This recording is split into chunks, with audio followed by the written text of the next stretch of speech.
Thanks very much, Kyle. I do think this is the fun part of the day. We've had some very interesting speeches this morning, but this is where it all comes together, and it's very much up to you and me to make it as interesting and fun as we can. So my name is Annabelle Chaplin. I'm Chairman of Queensland Airports, as you've just heard, and I will do my best to ask questions across this very large panel. But isn't it wonderful that it's large, because we have so many industries represented here. So I might pick up where Kyle left off before she was sharing all the compliments around to the Minister and ask, well, hold on, 1961 for the Inland Rail, that really is a very long time ago. In your remarks, you talked about the time is now. Do we have the balance right? Will that project get done? And what else can we look forward to actually get done? Well, thank you, Annabelle. Yes, the project will get done. Sorry, I should have said a time frame, shouldn't I? And you're right, the time frame is the question. So in last year's federal budget, there was over $8 billion committed to the project, and that's obviously at this stage from planning, environmental impact studies and so forth, right along the corridor from Melbourne to Brisbane. And in some places of New South Wales, that will contribute towards early stages of construction. So the federal government has secured an intergovernmental agreement with the Victorian government, with the New South Wales government as well, and anxiously working on completing such an agreement with the Queensland state government. So working through the process. We're anxious, obviously, to see Queensland sign up sooner rather than later. And as I said, take this partnership approach. And these sorts of projects, we need state governments to get involved in implementation. And as I said, those environmental impact study processes, which are being conducted across my part of the world, across the Darling Downs at present. And as we complete all of that assessment, we'll be looking at the role of Acacia Ridge here in Brisbane from a freight handling perspective, other potential freight handling facilities being planned in the coming years, etc. So there's fair dinkum money on the table, work is underway. The Australian Rail Track Corporation now is being chaired by former Deputy Prime Minister Warren Truss, who was himself a Minister for Transport and Infrastructure. So the effort is certainly in place. Okay, well, let's hope. Thank you. Terry, you made a number of really interesting comments in your address this morning, but one of them was tourism has a long way to go.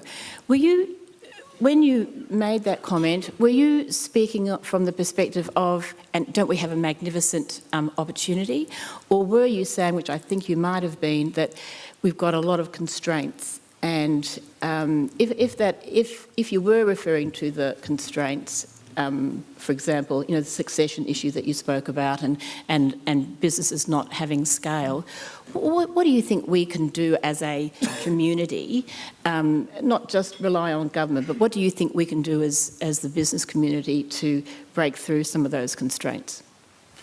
Yeah, it's more of an opportunity. I mean, Queensland and obviously New South Wales and Victoria, Tasmania, we've got some wonderful sites and wonderful opportunities. I was talking to someone earlier. Sometimes governments, love them all, try and do things in one big hit. And the reality of tourism in Australia is primarily mum and dad businesses. We don't have anything like Europe, the numbers of people. So most of them, they're reasonably small. And they're sustainable when mum and dad do that. But it's a bit like agriculture. There's not a lot of businesses that are big enough that people can take over on a corporate level. You don't have the management, you don't have the structures in place. But that is happening in some of the areas that have bigger industry like Cairns and obviously in southeast Queensland, Sealing's done some of it. But, it's trying to get everyone, tourism is like all industries. If we have a hit on the Australian dollar, it falls over. You know, if we get a scare somewhere, it falls over. So it's trying to make those, the resilience, the word, we used it before, resilience of companies and businesses interacting with government so we can actually get consistent policy and consistent approach to these things. So you can build a business from a mum and pop to a corporate model over a period of years. So, you know, it's just consistency. Mm-hmm. So another theme of this morning was very much around the need for investment. So need for investment in tourism, need for investment in agri, Zoe. But one of the companies that has invested very substantially is ConocoPhillips, Wendy. So welcome, Wendy. Can you share with us, I guess, some of the major well, not the benefit, but also I'd like to hear a little bit about the constraints that you've found. You've obviously overcome a lot of them, but what are some of the issues that you have in Gladstone? Yes, so let me just do a quick introduction to ConocoPhillips for those that don't know the name. We operate one of the big LNG plants in Curtis Island, and so it's a very large refrigerator that converts natural gas into liquefied natural gas so it can be transported. ConocoPhillips is the operator of the plant for Australia Pacific LNG, which is a joint venture between ConocoPhillips, Origin, and Sinopec. And as people will probably know, we've been in operation now for a while. So last year, I was pretty much learning the role and understanding, but now we're actually into full bore operations. And the thing that I was mentioning around Gladstone right now is, you know, Gladstone, in my view, is a bit of an industrial powerhouse. The community there is very supportive of what we try to do in our industry and the resources sector as a whole. And this last year, in fact, just in April and May this year, March and April of this year, we just completed 2 major shutdowns at site, which were about $5 million to spend locally, about 200 additional jobs were created during that period of the shutdown activity, on top of the jobs that we've got day in, day out. There are over 250 jobs day in, day out on site there. But the thing that I was the most proud this year is we had an unusual bit of activity the last 6 months that we've had to do on site. And I was really proud of our supply chain team and the local Gladstone community, because we were able to actually work with a company called Extreme Engineering. They're based in Gladstone, to solve a really unique kind of a welding technical problem that we had to work through 2 different times. And that company working with us, by sharing a common value system, we're working with a local company, being very open and forthright about what we need from a competitive point of view, and then talking about the innovations they could apply. That company was awarded a global award for ConocoPhillips, one of 10 globally, for their recognition for the work that they provided to us on our site. And I know that was a real joint effort between a private business there, Extreme Engineering, and Gladstone and ourselves. So that's the excitement I see in working with regional communities. If we work together, share a common value system, and talk through the problems, I see some real opportunities for us, because we're going to have unexpected challenges over the years. And having a good dialogue with those local communities and those businesses in the local community can really create some opportunities for both them and for ConocoPhillips. So that sounds pretty compelling, doesn't it? But I might just ask John at the end of the table. Hi, John. You've had a lot of experience in the area of regional development. You have a very well-known, strong commitment to corporate social responsibility and sustainability. Given some of the remarks this morning, particularly from Zoe, which painted a very clear picture around the difficulties that are put in the way of people trying to invest in regional Australia. What's your observation on that? I think it starts with the narrative of regional Australia generally, and we were discussing at the table at lunch. At the moment, this month, the drought is very much front and centre in the minds of people. It's all over social media, and our broadcast media have picked up on it. And understandably, given the human conditions and situations of individual families, we're seeing an emergency out there that is overwhelming the national discussion about our future as a country, and particularly that of regional Australia.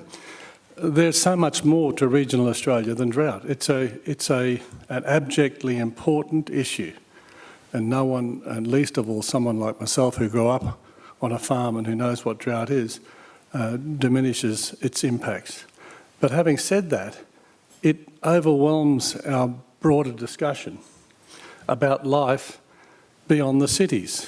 A couple of weeks ago here I said to a CEDA audience, you know, what do we do to build a population strategy that goes beyond the 3 centres of Australia, where 70% of our population increase happened this past year? And Wendy's just given us a great story. Gary gave us a great story this morning about it's possible for regional centres in Australia to be the basis for international exports in advanced materials and manufacturing. John McVeigh gave some great examples. Terry talked some interesting stuff happening in tourism. We undersell the value of life in regional Australia. And if we're going to make it a real focus and something that's attractive to investors, and I think Zoe reminded this, you know, we've got to be able to talk about emergencies and situations like drought or severe weather like cyclones, but not lose focus on the broader context. So we still have a bit of a pop mythological view of life in the bush that we need to get beyond if we're really to seize the opportunities, because all of the things we've heard today are positive, real, employ people and generate international opportunities. There's no reason why regional Australia should be second best. It's not second best, and indeed this national belief in ourselves that we need to engender has to start with groups like this, and it's got to become our normal conversation. Well, I think that's a wonderful call to action, everyone. So, action. Any questions from the audience? I've got plenty more, but I'll give anyone with the opportunity. So, raise your hand. CEDA rules. Raise your hand. Please share with us which company you represent, your name, and one question only, please. Thank you. Leo Hammett from AECOM. Just in response to John's recent comments about undervaluing regional Australia and many of the content from today's speakers, I was just wondering that where the role of the Northern Australia Infrastructure Fund sits amongst all of this in terms of enabling the sort of investment that I think many of you are seeking to stimulate our next iteration of growth. John? Thank you. I'm happy to address that question because it's a very good question. So the Northern Australia Infrastructure Facility is administered by my colleague, Matt Canavan, the Minister for Northern Australia and Resources. And it's a facility that Matt, with the support of the rest of us in Cabinet, has really focused on in terms of freeing up some of its guidelines to encourage more activity. So what's its role, to come back to your question, or what's the opportunity? Significant. And we're anxious to see significant infrastructure projects in Northern Australia be supported. There's work to be done. There's a recent change in the board for no other reason that there needed to be change for personal reasons. So we're quite anxious to see further activity there. Very much requires, again, this partnership approach that I talk about with relevant state or territory governments. And I mentioned very quickly before my recent trade mission. Another person on that trade mission was one of my predecessors as a Federal Regional Development Minister, Simon Crean. Opposite side of politics to me. But Simon, for example, when he was Federal Regional Development Minister, I, on behalf of Queensland as a State Minister at the time, worked with him, a fellow called Ken Bastian from WA, and a fellow called Willem Westervan Holt from the Northern Territory.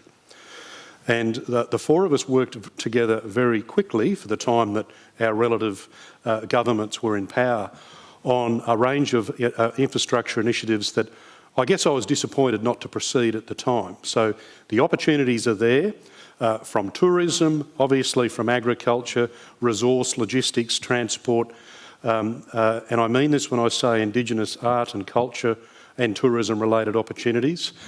So I, for one, am very anxious to see progress happen. Obviously you need bankable deals, you need good guidelines, and you need that partnership, in this case between federal and the relevant state or territory government.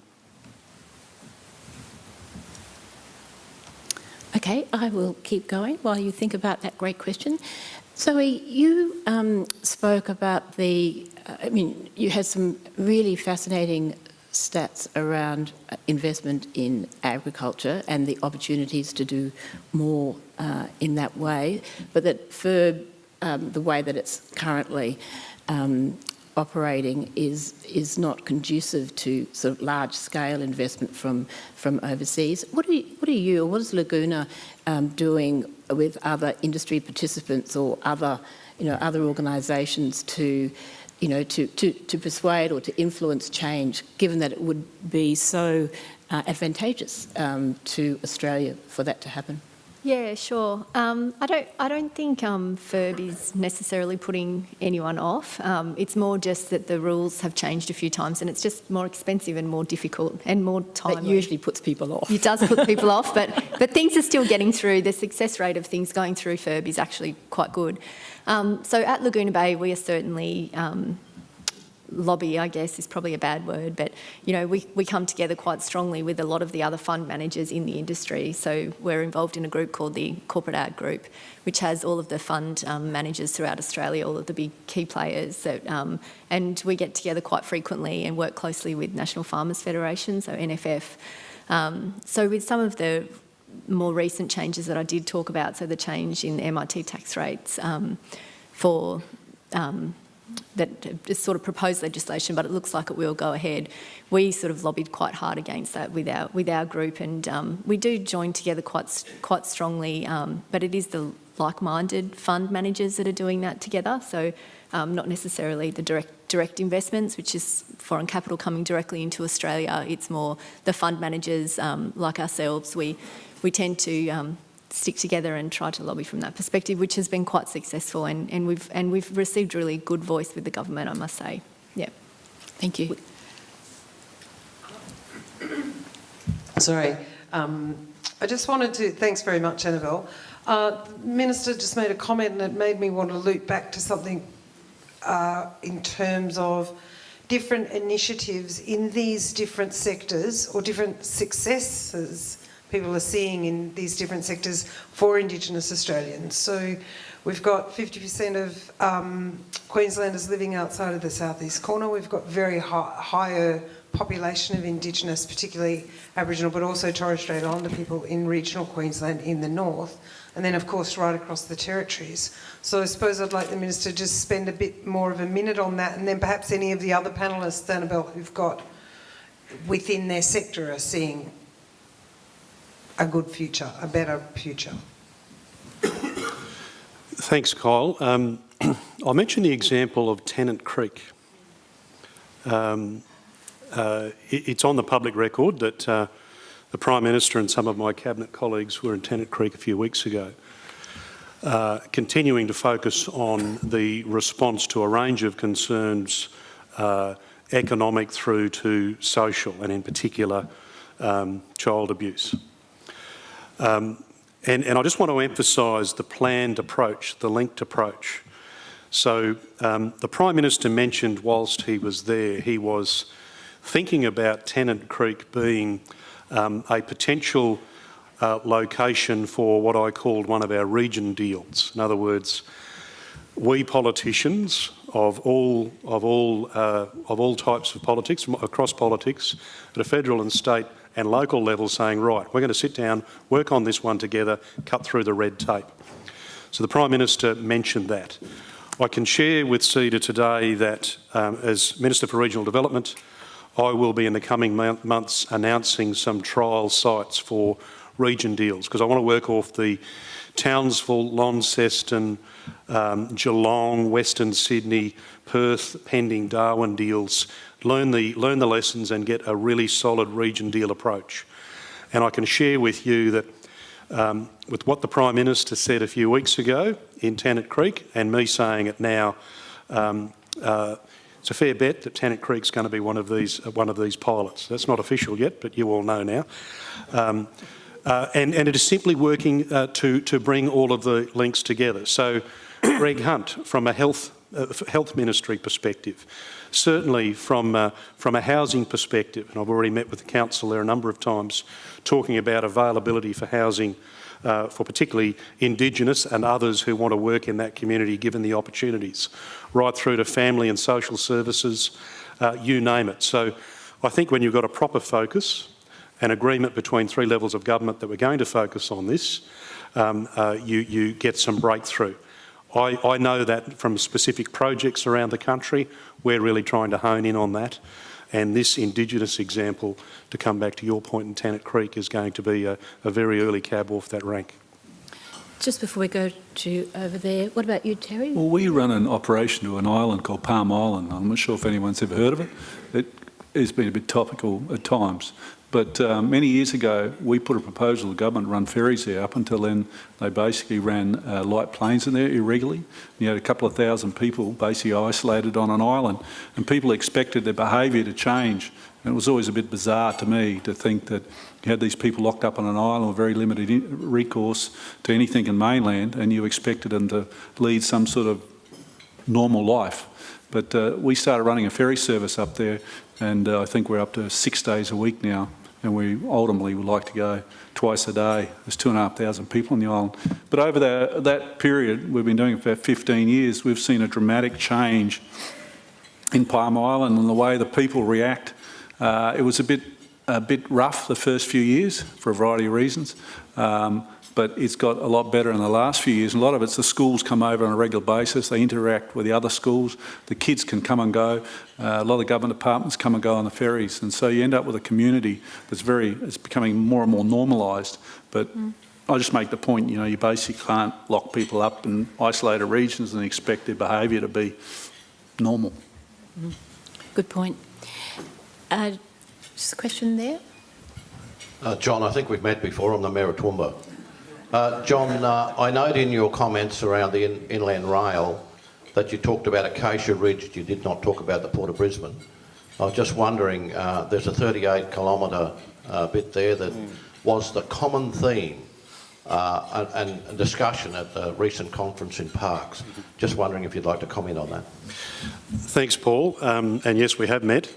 It's a really important question. And ladies and gentlemen, I think in political debate, which should happen, there should always be political debate, challenges ideas, challenging approaches to various projects, we often lose sight of the basic facts. So pardon me for being a little bit oversimplistic, but I want to focus on those basic facts. Between Acacia Ridge and the Port of Brisbane at present, standard rail gauge is there. It's just a capacity issue. It can handle freight volumes that are forecast from Inland Rail for some time, but it's recognised that that capacity will be met down the track, pardon the pun, and that other alternative access to, or volume access to the Port of Brisbane will have to be found. A study announced in the budget is already underway from the federal government in relation to that. So you can get a train from Melbourne under the plan to Acacia Ridge, and then there are facilities certainly onto the port. Do we need to look at the long term? Quite obviously we do. But to suggest that that's a dead end, as some of my political opponents would suggest, is absolutely wrong. We've got to take a long-term view, but certainly the capacity there is there for the early stages of the project. I'll make one other comment. In our part of the world, Mr Mayor, Interlink SQ, a intermodal facility that's under construction, as you and I know now, and both by the state government and others, proposals for facilities at Bromelton, or use of facilities at Bromelton, Ebenezer out near Ipswich. It's great that people are starting to talk about that. That's what the federal government wants, excitement and idea generation about freight handling facilities, intermodal freight handling facilities to tap into inland rail. So very significant potential, and like any other big project, you just need to stage it, and plan particularly for the long term. A question to the Minister, Greg Fahey from the State Government. Years ago, in the 80s, the former Commissioner of the Irrigation Water Supply, Tom Fenwick, engaged with Dr Joe Powell to write about development in Queensland around water resources. And water resources turned out to be essential to the development of Queensland. You read in the paper now about all the droughts going on, the impact on agriculture. One of the things Dr. Powell highlighted was the use of interbasin transfers, be it Toowoomba, which is an interbasin transfer. A lot of their water should go down into the southeast Queensland, Mareeba, Dambulla, and various parts of southeast Queensland water grid.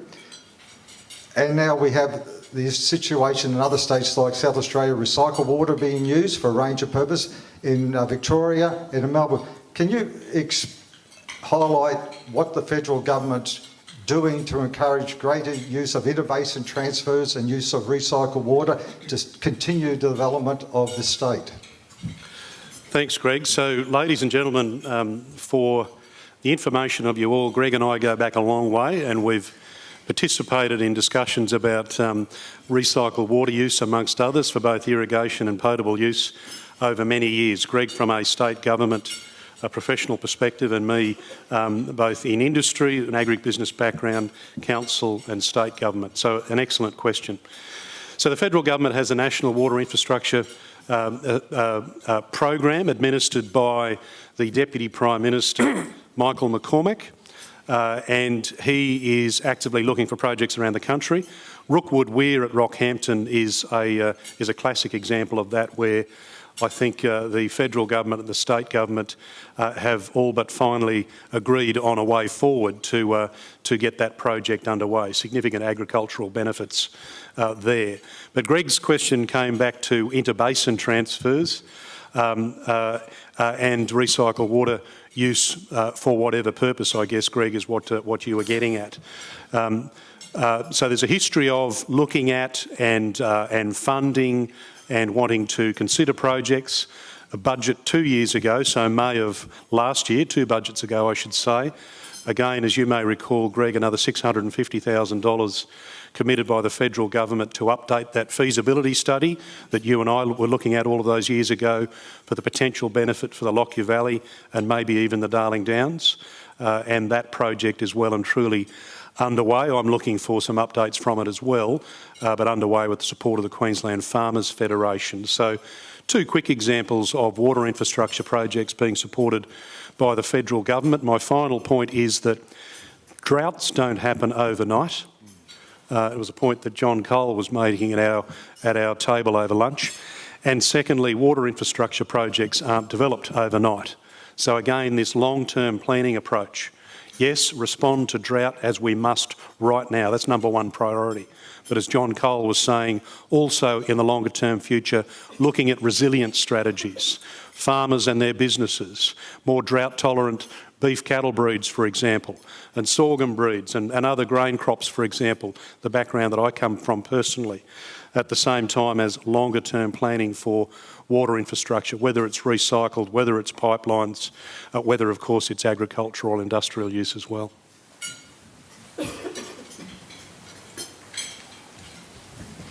Karen Williams, Mayor of the beautiful Redlands Coast, home to the naturally wonderful Minjerribah, North Stradbroke Island. My question is probably for Terry. I guess we talked about some of the impacts of Townsville and the possibility of catalytic projects like Adani. I know my colleagues, sort of Mackay, Townsville, have been relying on projects such as that for employment for their regions. And I'm just wondering, you know, Redlands has also a catalytic project like Toondah Harbour, where I used to sell Dagwood dogs to the minister. And that won't sustain the economy of North Stradbroke Island into the future, let me tell you. But I'm just wondering about that business confidence you reflected on, particularly the retail, and what impact the Adani political activism around Adani has had on regions such as Townsville, which you'd probably be more familiar with than I would. Yeah, it's interesting, and it's nuanced and multi-layered. I mean, the reality is, and I'm not sure how many, we've had 6 coal mines open up in the last 12 or 18 months out of Mackay and out back, and yet for some reason we've got a certain part of the population fixated on Adani, and everyone be aware, you read it in the newspapers, but it's really hard, if you know anything about that industry, to read it and comprehend what they're saying, because so much of it's complete erroneous. It's just not true. So, but it hasn't helped the regional economies, and particularly Bowen, who have gone through a lot of heartache and have looked forward to that starting, and it's been a false horizon 3 or 4 times now. And eventually that wears people down. I mean, I know a lot of people personally have basically gone broke by investing in you know, infrastructure on the hope that it'll happen, and it's not. Towns are the same. You know, I just find it a little bit bizarre, and that, you know, we don't want to export coal from one particular company, but we're happy to export coal from all the other companies. I don't quite understand that. So yeah, it has hurt, and it's the uncertainty of it, I think, is as damaging as the actualities of it. So yeah, it has been a problem for North Queensland. Hasn't helped. Good afternoon. My name's Bradley Evans. I'm a commerce student at Bond University, but originally I am actually a Toowoomba boy. And Toowoomba Grammar School, and I think the score was something like 50 to 16 over Downlands this year. So we've got you there, Minister. But but my question is about sort of a population problem more generally. When you talk about things like the drought and mental health amongst farmers, the farming and the rural lifestyle is not an attractive one. And we find that people are having to leave, like, as you know, John, my family left the bush some years back due to similar issues. And I was wondering if there's any additional things which can be done to market that kind of lifestyle to people and attract more people out into the bush. And of course, I invite other panellists to contribute if they can. Thank you. Thank you. I'm working for my lunch here. That's right, it's an easy one, isn't it? Thanks, Bradley. Great question, mate. Bradley is a very impressive young man from Toowoomba, and I'll be educating him a little later on the cumulative score between Grammar and Downlands since the beginning of the O'Callaghan Cup, but a separate conversation. I guess Zoe and others would obviously contribute to this question, I think, as well, but agriculture isn't just farming, is one point. Now, I come from a family of farmers. In fact, it's my branch of the family is probably the only branch that's not full-time farming anymore, and I've got some very successful cousins who have worked hard ever since they left Downlands, in fact. I reflect on Maclean's at Pittsworth, very important central Darling Downs town. So, as the Mayor would know, a significant poultry and pork business, very significant. Some of the shareholders in Sunny Queen Eggs, for example. And they say to me all of the time, when they're trying to attract kids from Pittsworth State High School, in other words, retaining kids in a regional area and not seeing them necessarily all go elsewhere, that there are farm management roles, there are logistics roles, there are engineering roles for the continuing expansion of that business, there are marketing roles based here in Brisbane as part of that business as well as overseas. There are significant computer technology roles right throughout the business. In other words, not to mention veterinary aspects, not just farm management, but veterinary aspects of their business as well.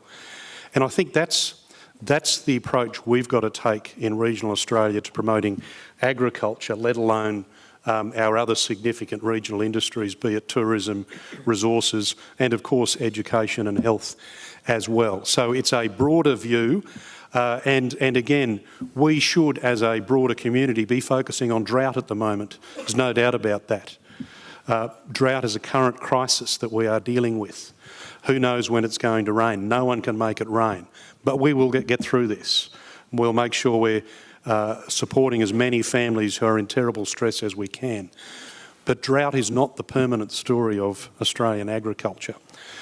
So yes, it's a challenge for all of us. It's a challenge at the University of Southern Queensland, which is a significant agricultural institution that John Cole's from, for example, along with the University of Queensland, James Cook in the north from a tropical agriculture perspective. You name it, it's right across the board. There are so many opportunities, and I'll just take this quick opportunity to talk passionately, as I have, about my own hometown, but Bundaberg. Bundaberg is a magnificent regional location, Bundaberg and Bargara. A real centre for Australian horticulture. Our biggest horticulture companies have got interests in and around Bundaberg, a fishing industry, significant education and health sector again. Why do we see such economic challenges around Bundaberg? Youth unemployment, levels of unemployment right across the population. I don't get that yet, and it's an area where I've done a lot of personal work over the years, and I'm working with my colleague Keith Pitt to focus in on that, because Bundaberg has got magnificent opportunities and a wonderful place to live. So we've got some work to do. I'll jump in here. I actually grew up in a farming background myself, but in Nebraska, so obviously quite a long way away here. But the first field I worked on in lower 48 in the United States was a field that had been in production for 60 years, and I remember the farmer sitting on the well with me when we logged the well, and the relationship there had been established and had proven to work for over 60 years. I think in our industry, I'm just going to speak on the industry for a while, natural gas for a while, I think we've actually built a really good track record over the last couple of years now of trust of operations, of how we conduct our operations on the upstream side. I think it's shown that it can coexist with the agricultural community. And I think there's long-term benefits. In order to keep the facility run that I'm operating, we need a lot of production from a lot of those upstream areas, the fields out in the community around Toowoomba, Western Downs region. That's the supplies of the gas that will be coming in, and continuing to work in that space and working successfully agriculture and resources together. One in 8 jobs in Queensland is tied to the resources sector. So it's an area where I see a good opportunity for collaboration with the agricultural community and help to build some more resilience in the agricultural community. The other area that surprised me the other day is I got to travel to Toowoomba for a Safer Together conference. Now, I don't know who anybody here has ever heard of Safer Together, but it's the forum by where contractors and operators get together and we talk about how we can do things better, more safely in our industry. And I had the benefit of going to Toowoomba and meeting a number of different businesses in Toowoomba that originally started providing services to the construction industry, to other industries, but now provide services to our industry and probably will for the next 20 to 30 to 40 years. And the diversity that our industry is bringing to them, the collaborative environment we're having work with them, I think also helps build more resilience in these regional communities as well. So there's another couple of examples where I think sectors working together, I think can actually help build some more resilience and also foster some increased interest in the younger generations to go back and participate in their communities a bit more widely. John? Annabelle, I just want to say that both John's answer and Wendy's are part of the picture. The farms themselves, Zoe this morning talked about having $700 million to invest in agriculture, some of you may recall.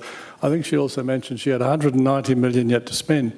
She talked about aggregation, that is making farming investable. You know, and this is something that I've been kicking around for a while. The farmers themselves have to be part of the solution too. It is a challenge for Australian farming to move from the debt-based model of finance that we have at the moment to one that's more attractive to equity investment. It will change the game. I mean, the moment the emotive stuff about the Royal Commission on Banking has mostly to do with the way it's impacted on farming. Farming is very much dependent on debt. The business model itself has to change, and to change, farmers have to be part of that process too. So innovation at the level of business systems, in fact, is fundamentally important here too. And again, it's something that we're all trying to promote as part of the conversation. And that will help make farming more attractive and more of an opportunity. Because just to be a farmer, no sector in Australia has been more successful at depopulating itself than farming. It is the most efficient part of our economy. It is technologically savvy, it is full of innovation. And that's why only 57,000 people work in agriculture in Queensland. If it was not so savvy, it would probably have a lot more folks working for it. So just working in farming is just part of the picture. All of these other things are just as important. Thank you, John. I'll take one last question from the floor, and then I'll have a very quick wrap-up question for our panellists on my left. Michelle Burkhardt from TAFE Queensland. I've got a couple of just one. I've got one question. Just one. We've heard about investment, we've heard about infrastructure and growth opportunities. I'm really interested in understanding what are the human opportunities. There's, I believe, certainly from what we hear, there's some significant skills gaps, and I'd really like to understand from the businesses what they are. And then from the Minister, I'd like to understand getting to a point of having education funding harmonisation, and in particular in the vet sector. Thank you. Great question, but it's a big question, isn't it? Can I put it to you, Sure. Gary? Okay.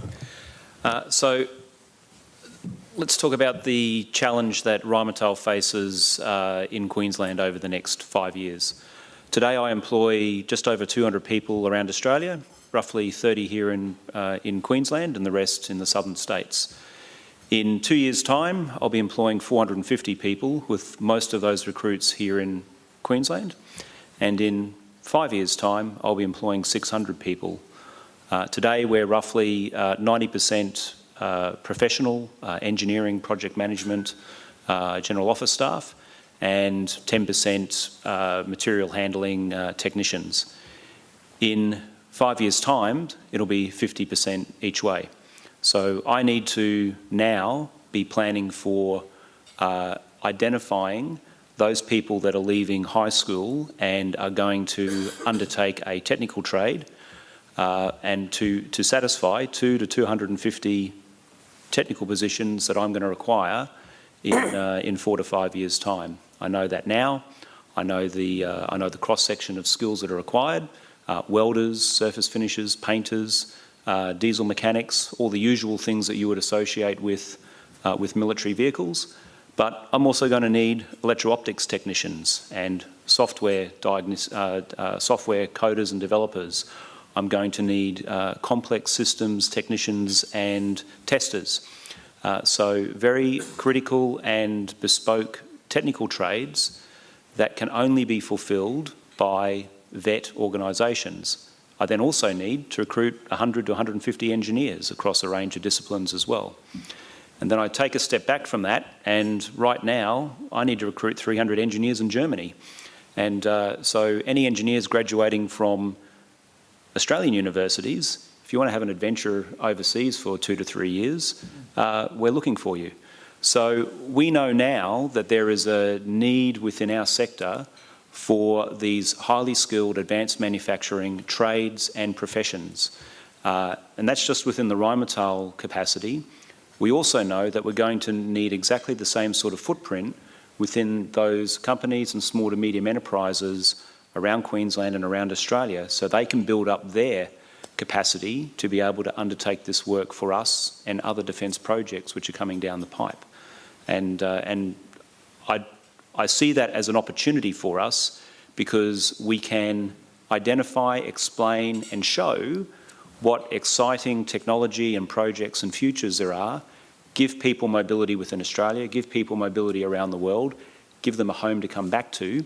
So they're not leaving Australian shores for good, they're not heading down to the southern states, and we've got the ability to really build up this ecosystem of talent and then an industry network that taps into the good work that's already been done by Boeing and other defence companies here in Queensland, but also into the biomedical sectors and those adjacent industries which have the same needs for these high demand skills, but may have a cyclical need for those specific skills at a point in time.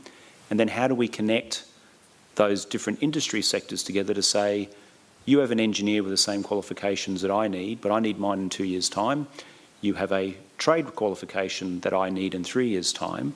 How do we work as a community to make sure that we grow and retain the talent here in Queensland, both in this corner of the country or this corner of the state, but up and down the coast, because we're going to need those skills in those regional towns as well to support this equipment.